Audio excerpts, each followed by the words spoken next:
એટલે તેણે અધર્મથી બહુ ધન ભેગું કર્યું. એક દિવસ આ દેવરાજ બ્રાહ્મણ સ્નાન માટે તળાવે ગયો અને તળાવમાં નાતા નાતા એનું ધ્યાન એક સ્ત્રી ઉપર ગયું. એ સ્ત્રી એક વેશ્યા હતી. એના ઉપર એની નજર પડી. એને મોહ ઉત્પન્ન થયું. એને થયું મારે આવી પત્ની હોય તો કેટલું સારું. એટલે એને જઈને વાત કરી કે તું મારી પત્ની બનવા તૈયાર છે?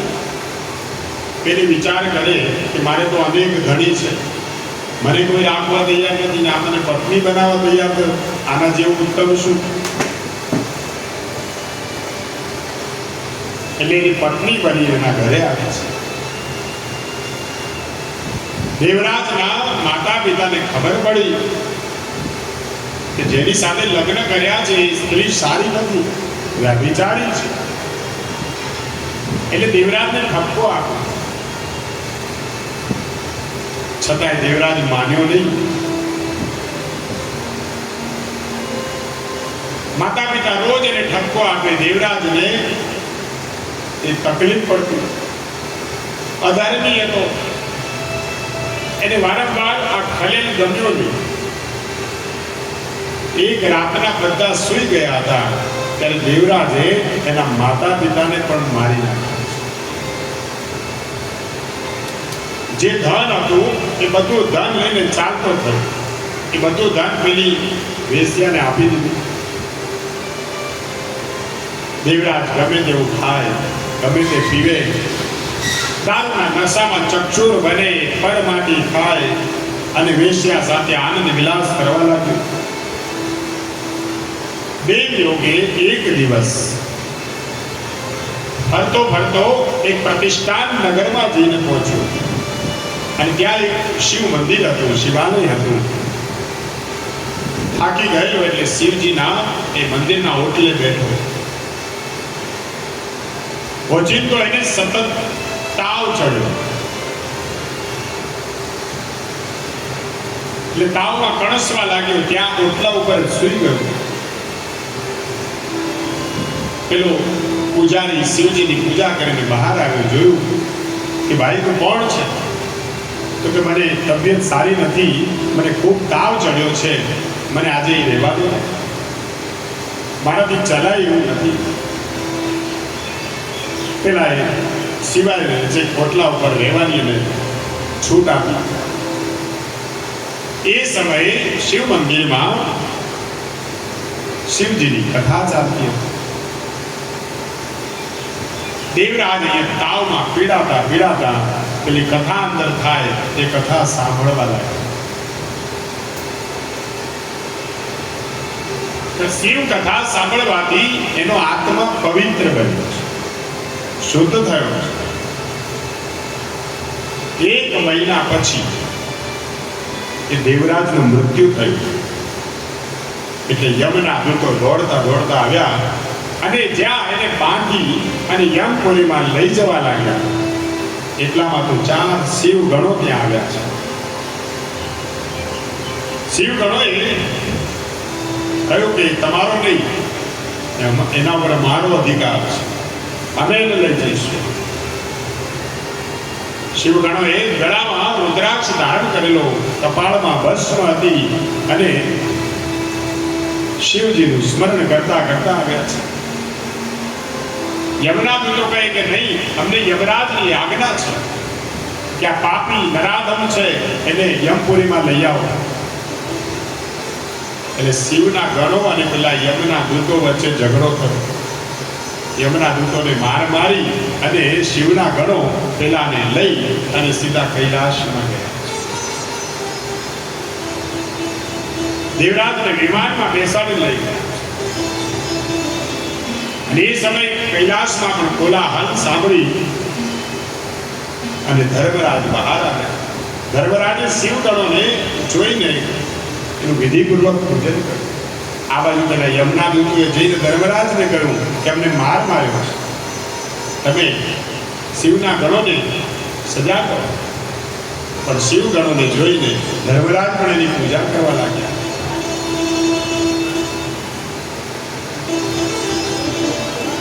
ધર્મરાજે યમના દૂતોને સમજાવીને પાછા વાળ્યા આ બાજુ કૈલાસમાં.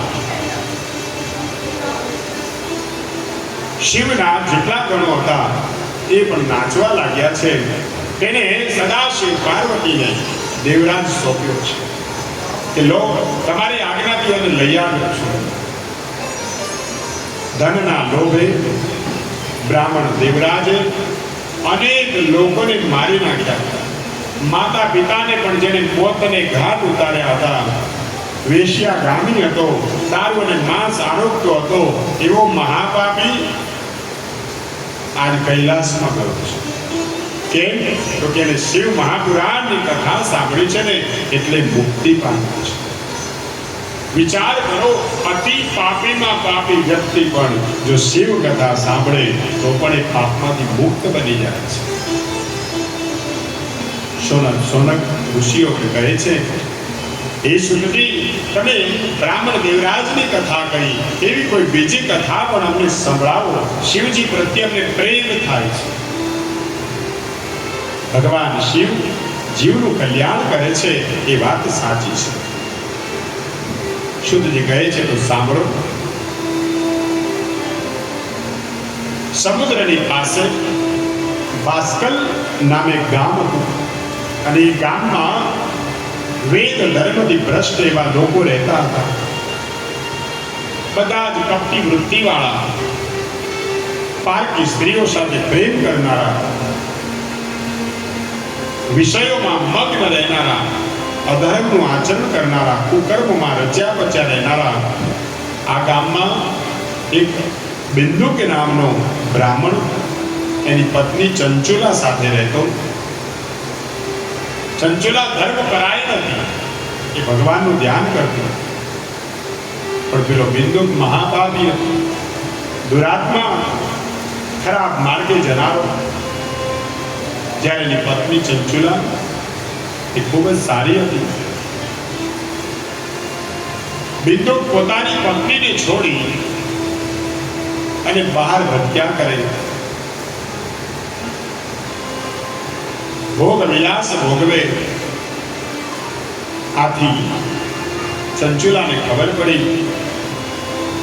એને વિચાર કર્યો કે મારો પતિ મારું ધ્યાન રાખતો નથી, એની પારકી સ્ત્રીઓ વધારે ગમે છે, મેં તો એની સાથે લગ્ન કર્યા છે. એ ગમે તેમ વર્તન કરે તો પછી હું પણ કેમ ન કરું. એને પણ એવો વિચાર આવ્યો છે. યૌવનમાં પહોંચેલી એની પત્ની ચંચુલા પણ આડા માર્ગે જવા લાગી. એક રાતે બિંદુ પોતાની પત્નીને જુએ છે કે ઘરમાં કોઈ પરપુરુષ છે, આ કોણ હશે? પહેલા પત્નીને માર માર્યો. તું આ શું કરે છે? ત્યારે ચંચુલાએ કહ્યું કે તમે જેમ ફાવે એમ વર્તન કરો છો, હું તમારી પત્ની હોવા છતાં તમે મારો ખ્યાલ ન રાખો તો હું શું કરું? બંને અધર્મનું આચરણ કરવા લાગ્યા. બિંદુએ કહ્યું કે સારું, તારે જેમ કહ્યું એમ કરજે, પણ તું જે કંઈ પૈસા કમાય ને એમાંથી મને પણ આપજે. આ તો અધર્મ થયો. દુષ્ટ બુદ્ધિવાળો બિંદુ નિર્ભયતાથી પોતાની પત્નીને કહે છે કે તારે જેમ કરવું એમ કર, મને એમાં કોઈ વાંધો નથી.